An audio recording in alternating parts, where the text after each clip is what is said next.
What is going on, y'all? I'm back with another video. To all my cyclists out there watching this, I am officially a cat4. I requested to upgrade after my 5 races.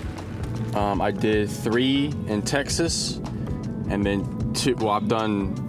This will be my 6th race so far in my cycling career, but did 3 in Texas, did a couple in Virginia where I'm at now, and I was able to cat up.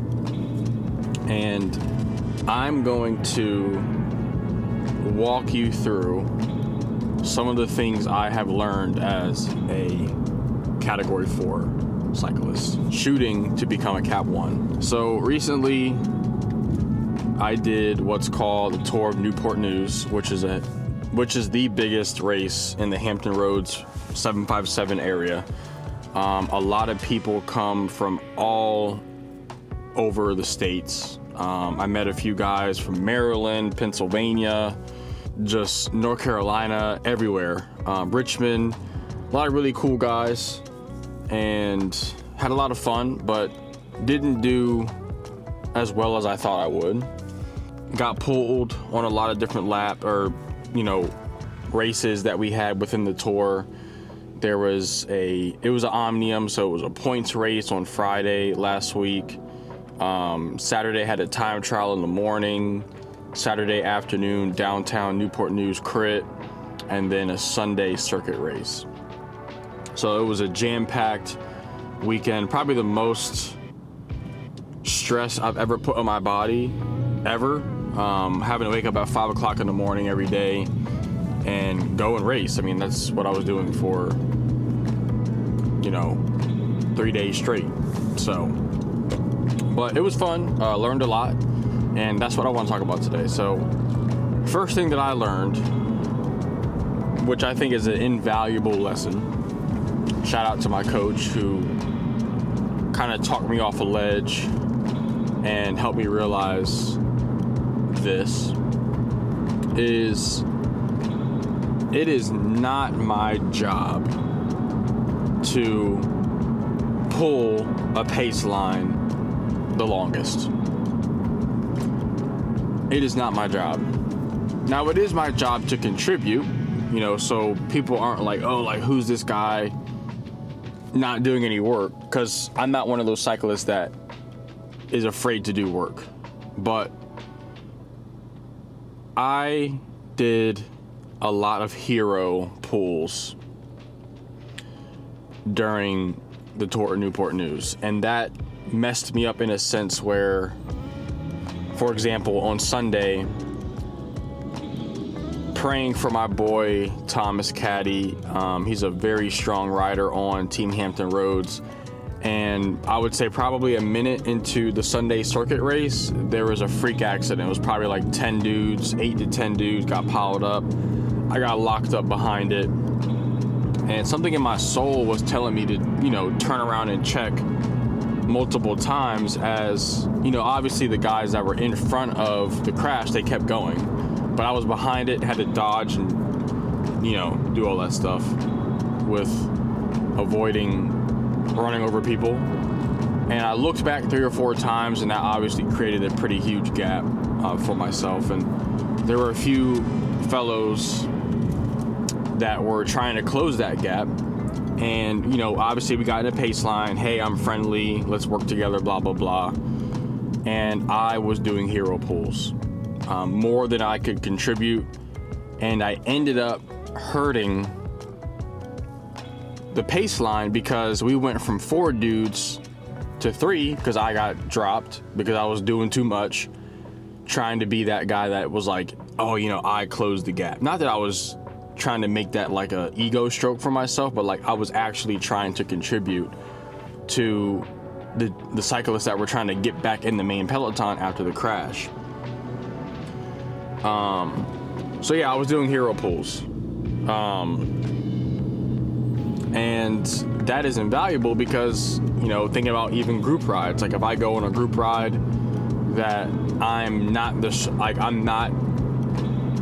like as strong as the other riders, and it's my turn to pull, And if I do a 20-second pull, 30-second pull off the front at a pace that I cannot sustain for a strong pull, when I jump off the front and fall into the back, I'm not going to be able to latch back onto the back.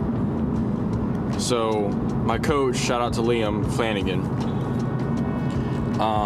was like, it's not your job to do hero pulls, it's your job to contribute. So if that's a 10-second pull and you're struggling or fighting to stay on, like, do that. Like, get to the front, do your little thing, and then jump off. Like, why are you doing 2-minute pulls at power you can't sustain for 2 minutes? That just doesn't make sense. You're gonna blow up. And that's exactly what happened in the race. And that, like, got to my head because I know I wanted to contribute. And then when I got dropped, the fact that I couldn't continue to help the guys close that gap really stuck with me when I was in no man's land in the wind by myself for 60% of the rest of the race on that circuit race on Sunday. So that's the first thing. Like, you don't got to do hero pulls. Contribute, but don't do hero pulls. Like, nobody gives you a medal when you pull for 2 minutes and everybody else pulls for 30 seconds or 1 minute. Now, if I'm with guys, like if I were to be in the flip situation and I was cognitive enough to know, like, okay, like, I'm a little bit stronger than these guys that are in this pace line, let me pull for a little bit longer because I know they need to rest. That's different. Like, I'm not out here trying to be lazy, but then again, I'm not out here trying to, like, mooch off of people that I know are stronger than me and or not as strong as me. So that's the first thing that I learned as a cat4. Second thing that I learned as a cat4 is,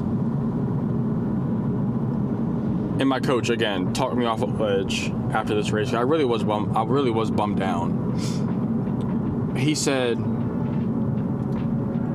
you know, we see the Tadejs and the Matthew Vanderpools and the Felipe Ganas and, you know, the Mads and just all the, like, big star riders. But you got to think about it.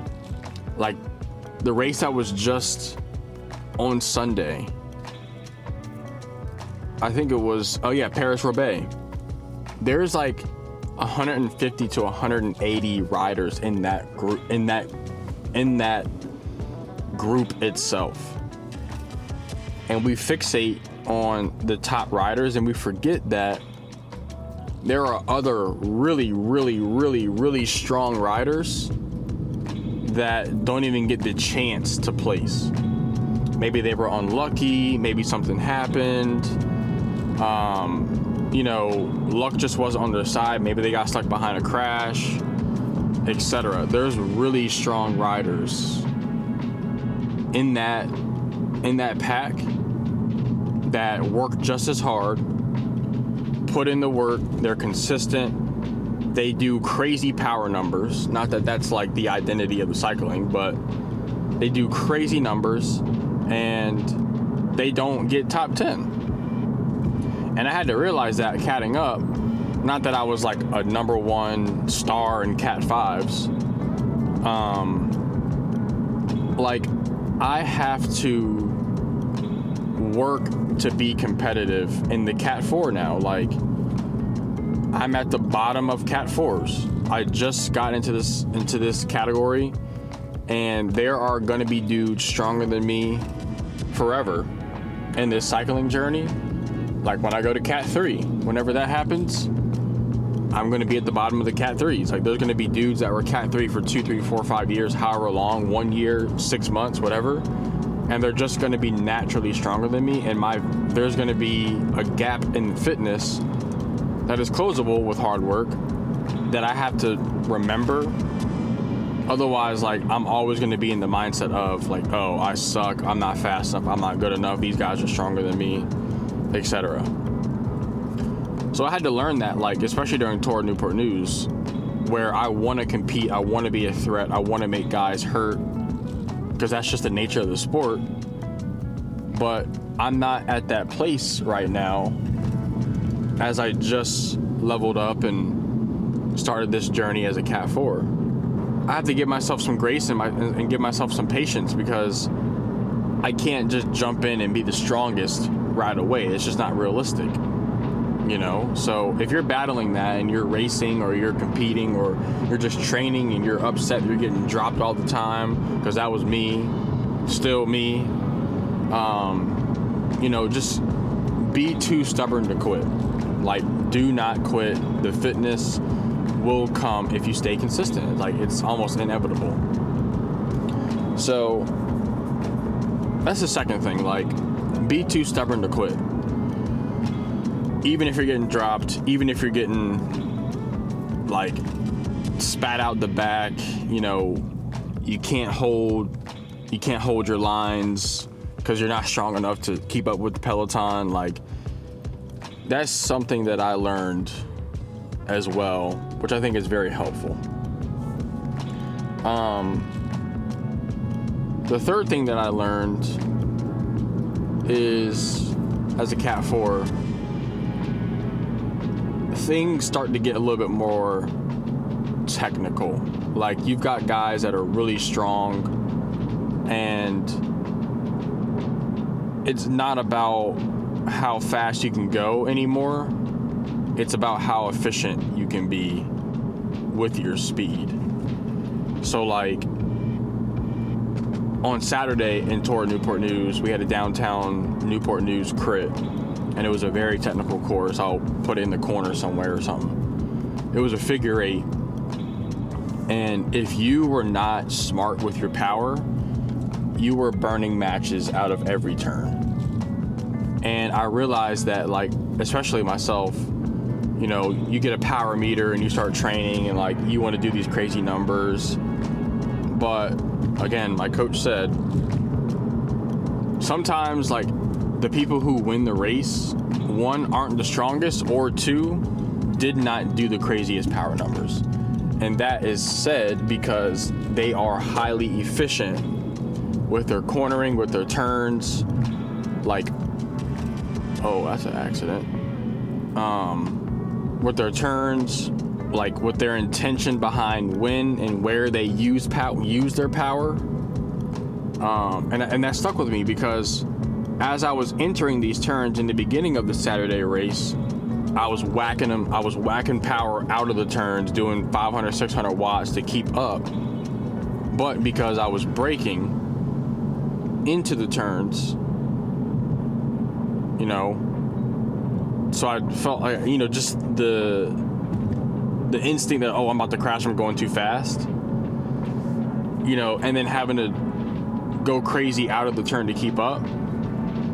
And then there was a switch in the race where it was like, oh, let me not brake. Let me carry all my speed into the turn. So when I come out of the turn, instead of doing 600, I can do 250 watts or 300, you know, which is half the workload into my legs over a 30-minute race. So efficiency, what does NorCal Cycling say? He says he has some kind of slogan. Slow is fast, fast is slow, or something like that. But he's right, because it makes sense. Like, once I was able to lock in on those turns, I was able to carry all that speed into the turns, out of the turns, and spend less wattage during the race, which was able to give me more energy at the end with the sprint. So those are a few things that I learned as a cat 4 so far. I'm probably going to learn a lot more. Again, set some records, you know, didn't place at any, got pulled out of a lot of the races. Again, those cat 4s are so strong, and just here for the journey, like, you know, here for the process and here for the daily grind. So if you guys enjoyed this episode, put some of the things you learned as a cat 4 just in cycling in general that maybe I can use, or maybe other viewers can use in the comments, and send this to a cycling friend that you want to see continue to do great. So appreciate y'all and talk to you soon. Peace.